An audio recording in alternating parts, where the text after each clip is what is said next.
नमस्कार विद्यार्थियों, आज हम राजस्थान की भाषा के बारे में चर्चा करेंगे। राजस्थानी भाषा मतलब राजस्थान की भाषा। राजस्थान जो हमारे देश का क्षेत्रफल की दृष्टि से सबसे बड़ा प्रांत है, उसकी भाषा राजस्थानी। राजस्थानी जो राजस्थान के लोगों की मातृभाषा है, मतलब इनकी जो मूल भाषा है वो राजस्थानी है। अब राजस्थानी हमारी मातृभाषा तो है, लेकिन ये हमारी राजकीय भाषा नहीं है। मतलब राजस्थानी सिर्फ हमारी मातृभाषा है, बोलचाल की भाषा है, लेकिन ये राजकीय भाषा नहीं है और न ही इस भाषा को किसी भी प्रकार का संवैधानिक दर्जा है। राजस्थानी भाषा ना राजकीय है और ना संवैधानिक है। मतलब संविधान में हमारी 8वीं जो अनुसूची है उसमें 22 भाषाओं का वर्णन है। उस 22 भाषाओं में से राजस्थानी जो भाषा है वो शामिल नहीं है।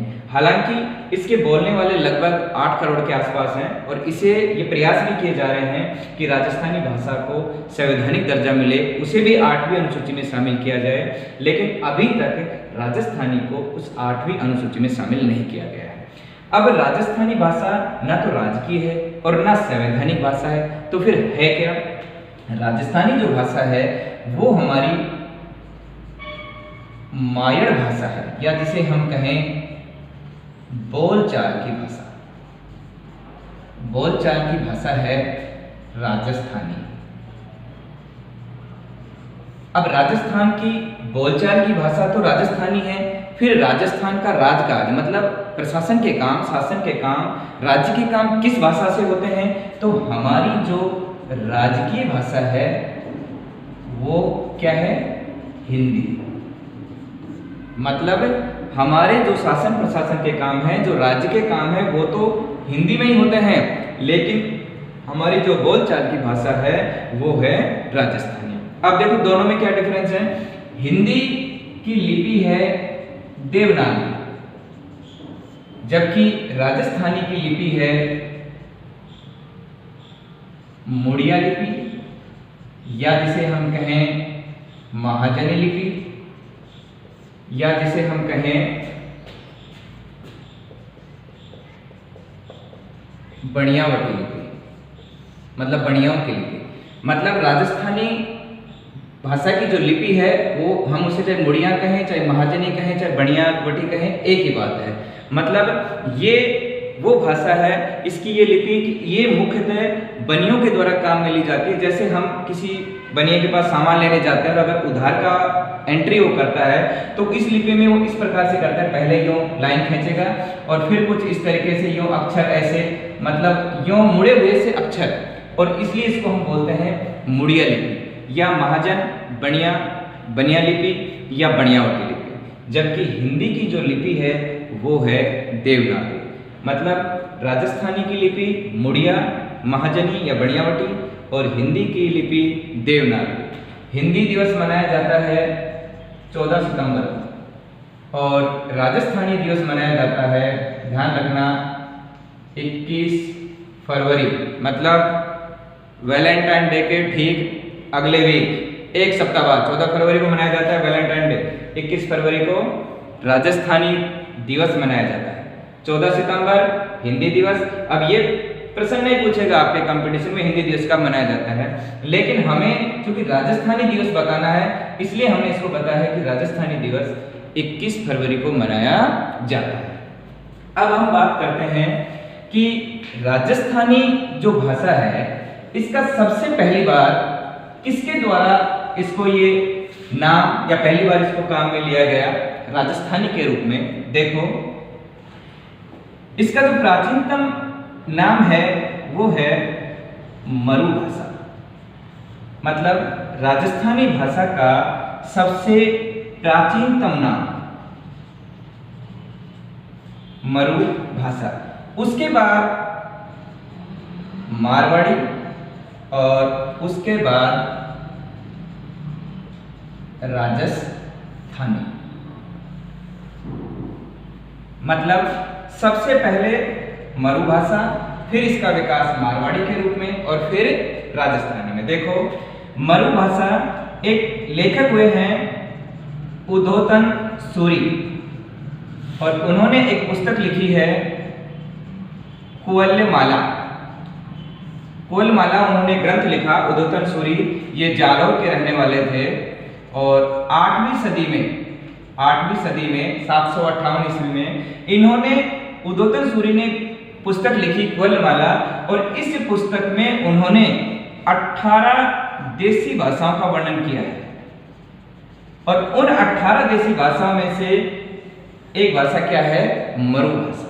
मतलब राजस्थानी का जो प्राचीनतम रूप है वो क्या है? मरु भाषा। और सबसे पहली बार इसका जो वर्णन करता है वो करता है उद्योतन सूरी और किस पुस्तक में? कुवल्यमाला नामक ग्रंथ में। उसके बाद अबुल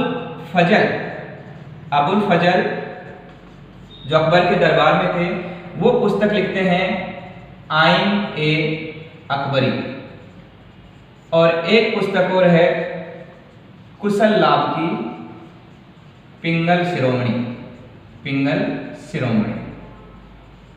इन पुस्तकों में हमें वर्णन मिलता है मारवाड़ी का। मतलब अबुल फजल जो आईने अकबरी पुस्तक लिखते हैं 16वीं सदी में, उस समय इन्होंने यहाँ की प्रमुख आर्य भाषाओं में मारवाड़ी को प्रमुख स्थान दिया है। मतलब मरु भाषा के बाद हमें जो इसका उल्लेख मिलता है इस क्षेत्र में इस भाषा के लिए, वो मिलता है मारवाड़ी। और मारवाड़ी राजस्थानी भाषा का स्टैंडर्ड रूप भी है, मानक रूप भी है। उसके बाद राजस्थानी जो भाषा है, ये शब्द सबसे पहली बार 1912 में जॉर्ज अब्राहम ग्रियर्सन, ध्यान रखना विद्यार्थियों, इंपॉर्टेंट है, जॉर्ज अब्राहम ग्रियर्सन, इनकी एक पुस्तक है the linguistic survey of India. The linguistic survey of India, इस पुस्तक में उन्होंने सबसे पहली बार इस राजस्थानी भाषा का, इस शब्द का प्रयोग किया। मतलब इस क्षेत्र के लिए इन्होंने इस शब्द का प्रयोग किया। ध्यान रखना, राजस्थान शब्द का प्रयोग अलग है। राजस्थान शब्द का प्रयोग तो कर्नल जेम्स टोड ने किया था 1829 में। उनकी अलग पुस्तक थी the annals and antiquities of Rajasthan, उसमें कर्नल जेम्स टोड ने इस क्षेत्र के लिए राजस्थान शब्द का प्रयोग किया था। लेकिन राजस्थानी शब्द का प्रयोग जॉर्ज अब्राहम ग्रियर्सन ने, एक भाषाविद थे, 1912 में अपनी पुस्तक the linguistic survey of India में किया था। इस प्रकार राजस्थानी भाषा का प्राचीनतम रूप मरु भाषा, उसके बाद इसका स्टैंडर्ड रूप, मानक रूप मारवाड़ी, और इसको राजस्थानी शब्द जॉर्ज अब्राहम ग्रियर्सन, उनकी पुस्तक the linguistic survey of India. अब बात आती है कि इस राजस्थानी भाषा की उत्पत्ति कहाँ से होती है।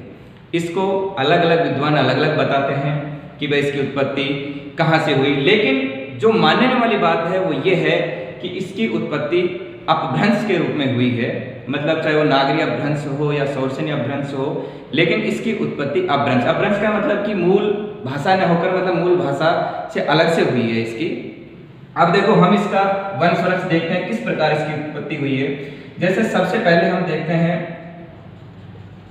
आर्य भाषा। आर्य जब भारत में आए थे, इनका काल लगभग रहा है 1500 से 600 ईसा पूर्व, और इनकी जो भाषा थी वो थी वैदिक संस्कृत।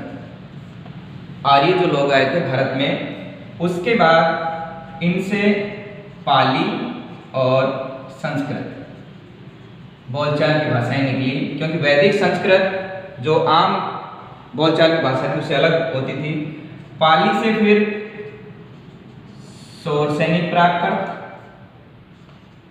मागधी प्राकृत और महाराष्ट्री प्राकृत, ये बोलचाल की भाषाएं हैं, आम भाषाएं हैं। और इस सौरसेनी प्राकृत से निकली गुजरी अपभ्रंश और नागरी अपभ्रंश।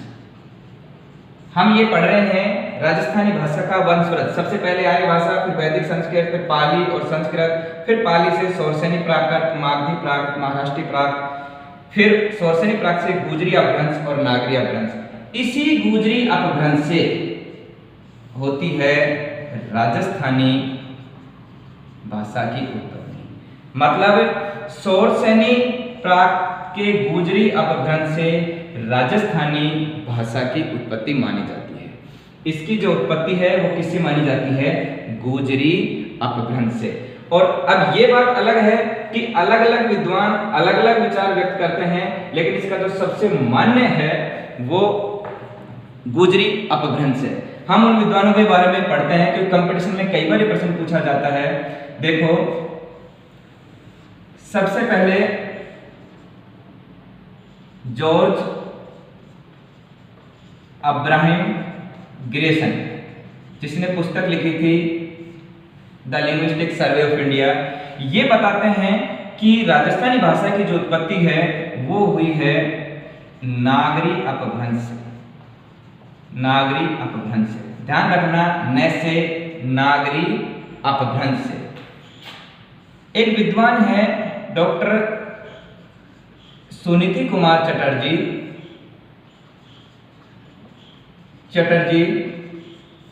वो बताते हैं कि इसकी उत्पत्ति हुई है सौराष्ट्री अपभ्रंश से।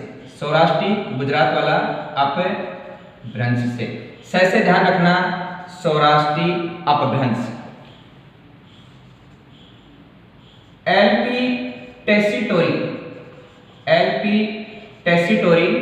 टेसीटोरी हमने पहले भी इसके बारे में बताया है पहले वीडियो में कि टेसीटोरी महाराजा गंगा सिंह के समय आए थे, इटली के रहने वाले थे, बीकानेर इनकी मुख्य कर्मस्थली रही थी, यहीं पर ही इनकी डेथ हुई थी, यहीं इनकी समाधि और संग्रहालय के बाहर इनकी मूर्ति स्थित है। एलपी टेसीटोरी, इनका राजस्थान में बहुत अधिक व्यापक योगदान था।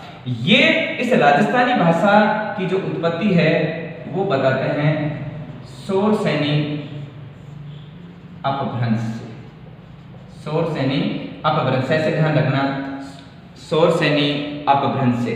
और एक मत जो सबसे अधिक मान्य है मोतीलाल मेनारिया का और के.एम. मुंशी। इसका पूरा नाम क्या था मुझे बताओगे आप? पिछले वीडियो में मैंने बताया, कमेंट करके बताना मुझे के.एम. मुंशी का पूरा नाम क्या है। मोतीलाल मेनारिया और के.एम. मुंशी ये मानते हैं कि इनकी उत्पत्ति हुई है गुजरी अपभ्रंश से। मतलब राजस्थानी भाषा की उत्पत्ति के बारे में ये 4 मत प्रमुख रूप से प्रचलित हैं। जॉर्ज अब्राहम ग्रेसन 1912 में अपनी पुस्तक में कहते हैं कि इनकी उत्पत्ति नागरी अपभ्रंश से हुई है।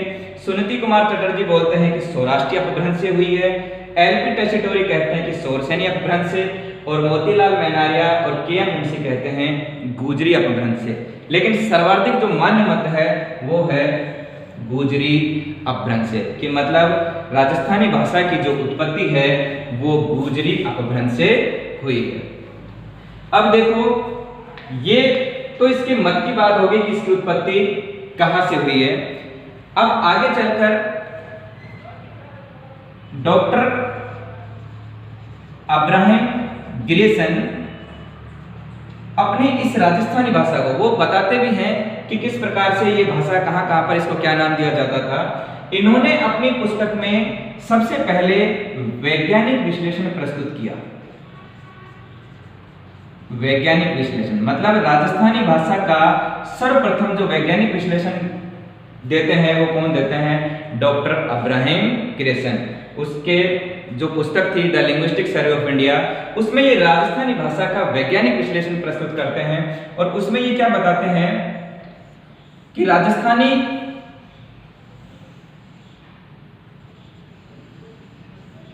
जो भाषा है उसके कितने भाग बताते हैं। देखो, ये राजस्थानी भाषा को 5 भागों में बांटते हैं। 5 भाग बताते हैं राजस्थानी भाषा के।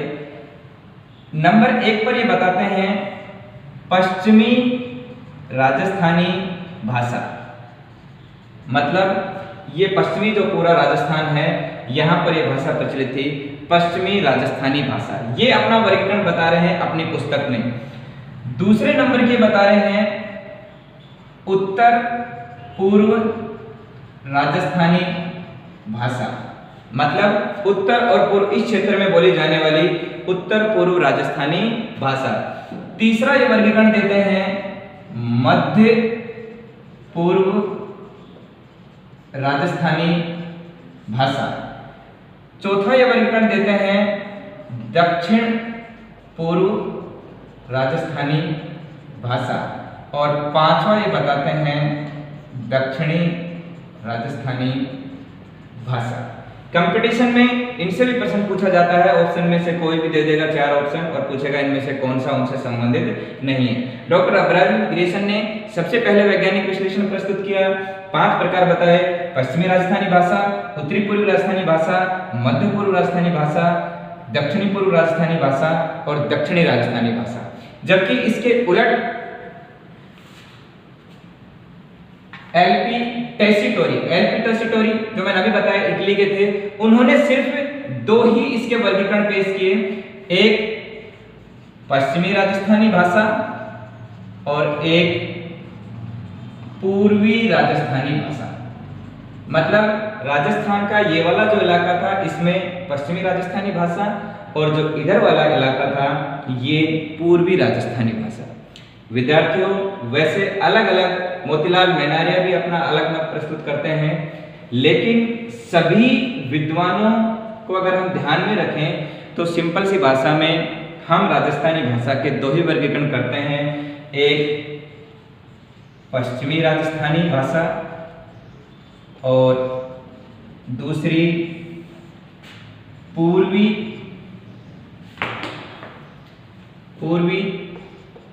राजस्थानी भाषा। पश्चिमी राजस्थानी भाषा या पूर्वी राजस्थानी, मतलब ये जो मत हैं ये सभी को मान्य है, पश्चिमी राजस्थानी भाषा और पूर्वी राजस्थानी भाषा। अब देखो इसमें पढ़ने वाली बात क्या है। कंपटीशन में कई बार प्रश्न पूछा जाता है, मैं 2 शब्द लिखता हूं, एक है डिंगल और एक है पिंगल। एक डिंगल और एक पिंगल। देखो विद्यार्थियों, डिंगल जो शब्द है वो है पश्चिमी राजस्थान की जो भाषा है उसका साहित्यिक रूप। मतलब पश्चिमी राजस्थानी का साहित्यिक रूप क्या कहलाता है? डिंगल। मतलब पश्चिमी राजस्थान में जो साहित्य लिखा गया उसका रूप कहलाता है डिंगल। और पूर्वी राजस्थान का जो साहित्यिक रूप है वो कहलाता है पिंगल। ध्यान रखना डीपी नाम से, डी पहले आता है पी बाद में आता है। जब हम एबीसीडी लिखते हैं डी पहले आता है पी बाद में आता है, मतलब डी इधर वाला पश्चिमी, क्योंकि हमें कंफ्यूज हो जाता है कि डिंगल किधर वाला है और पिंगल किधर वाला है। तो डी ध्यान रखना पश्चिम वाला इधर वाला और पी इधर वाला पूर्वी वाला। राजस्थान के नक्शे में पश्चिमी इधर और पूर्व इधर।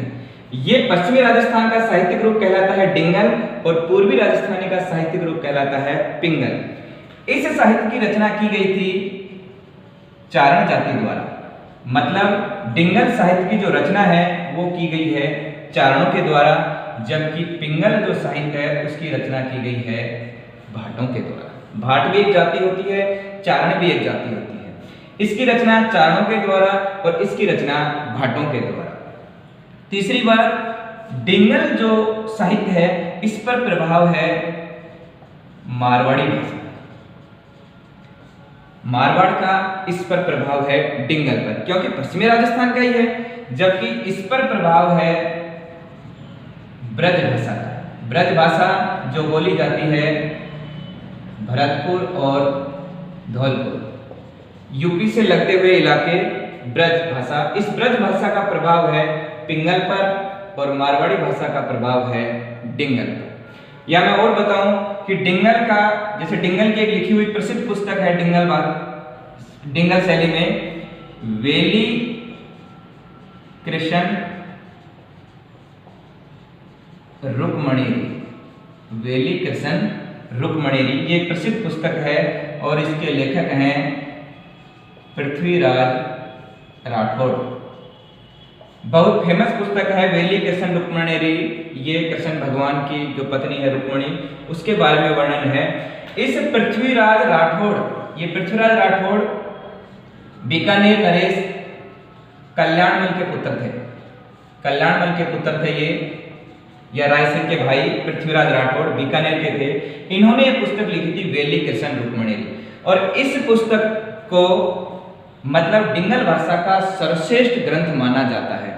इसके अलावा जैसे मूमल या ढोला मारवण है ना, ये डिंगल भाषा के ही लिखे हुए ग्रंथ हैं। जबकि पिंगल भाषा का ग्रंथ है पृथ्वीराज रासो, ये लिखा था चंद्रबरदाई ने। चंद्रबरदाई जो पृथ्वीराज चौहान के दरबारी कवि थे, उन्होंने पिंगल शैली में ग्रंथ लिखा था पृथ्वीराज रासो, जो पृथ्वीराज चौहान के बारे में जानकारी देता है। कंफ्यूज मत होना। जबकि वेली कृष्ण रुक्मणेरी है, ये है पृथ्वीराज राठौड़। एक मूमल, ढोला मरवण, ये भी किस में लिखे गए हैं? डिंगल शैली में। इस पृथ्वीराज राठौड़ को तो डिंगल का हीरोज कहा जाता है। एलपी टेसीटोरी जो इटली के रहने वाले थे, उन्होंने इनको डिंगल का हीरोज की उपाधि दी है। किनको? पृथ्वीराज राठौड़ को। इनकी इसी पुस्तक को दुर्सा आडा ने पांचवा वेद कहा है। अब आप देख लो कितनी इंपॉर्टेंट है वेली कृष्ण रुक्मणेरी। दुर्सा आडा ने इसे पांचवा वेद कहा है, इस पुस्तक को, वेली कृष्ण रुक्मणेरी को। इसके अलावा कर्नल जेम्स टोड, जिन्होंने पुस्तक लिखी थी the annals and antiquities of Rajasthan, उन्होंने इनकी इस पुस्तक में 10,000 घोड़ों का बल बताया है। इनकी इस पुस्तक में 10,000 घोड़ों का बल बताया है। ये पृथ्वीराज राठौड़ पीथल नाम से रचनाएं करते थे। पीथल नाम से ये साहित्य रचना करते थे, और डिंगल शैली के प्रमुख ग्रंथ था वेली कृष्ण रुक्मणेरी। एक राजियारा दोहा भी आता है, खिड़िया के द्वारा वो लिखा हुआ है। मूमल भी आता है, ढोला मरवण भी आता है, जो प्रेम गाथा ढोला मरवण इस क्षेत्र की, ये डिंगल भाषा में लिखा हुआ है। और पिंगल भाषा में जो प्रसिद्ध ग्रंथ है वो है पृथ्वीराज रासो चंद्रबरदाई के द्वारा। ध्यान रखना विद्यार्थियों, डिंगल पश्चिमी राजस्थानी का साहित्यिक रूप है, जबकि पिंगल पूर्वी राजस्थानी का साहित्यिक रूप है। डिंगल और पिंगल दोनों अपोजिट, पूर्व पश्चिम अलग अलग। अब हम बात करते हैं कि राजस्थानी भाषा की प्रथम रचना क्या थी। मतलब राजस्थानी भाषा में जो पहली ग्रंथ लिखा गया वो क्या था? भरतेश्वर बाहुबली घौर। भरतेश्वर बाहुबली घौर ये प्रथम पुस्तक है, लिखी थी इसे वज्रसेन सूरी ने 1168 ईस्वी। मतलब 12वीं सदी में भरतेश्वर बाहुबली घौर वज्रसेन सूरी द्वारा लिखी गई थी। भरत और बाहुबली इसके बीच के संघर्ष का वर्णन है। ये राजस्थानी भाषा की प्रथम रचना मानी जाती है। माना जाता है कि राजस्थानी भाषा का जो काल है वो 12वीं शताब्दी है, लेकिन स्वतंत्र रूप से विकास अगर होता है इसका, स्वतंत्र रूप से जब ये विकसित हुई तो 16वीं और 17वीं शताब्दी। मतलब इस भाषा पर अलग अलग भाषाओं का जो प्रभाव रहा वो उससे पहले था। 16वीं 17वीं शताब्दी में ये अपने स्वतंत्र अस्तित्व में आ गई, अपने पृथक अस्तित्व के रूप में आ गई। इस राजस्थानी भाषा को अगर हमें समझना है तो राजस्थानी भाषा का जो शब्दकोश है वो लिखा है पद्म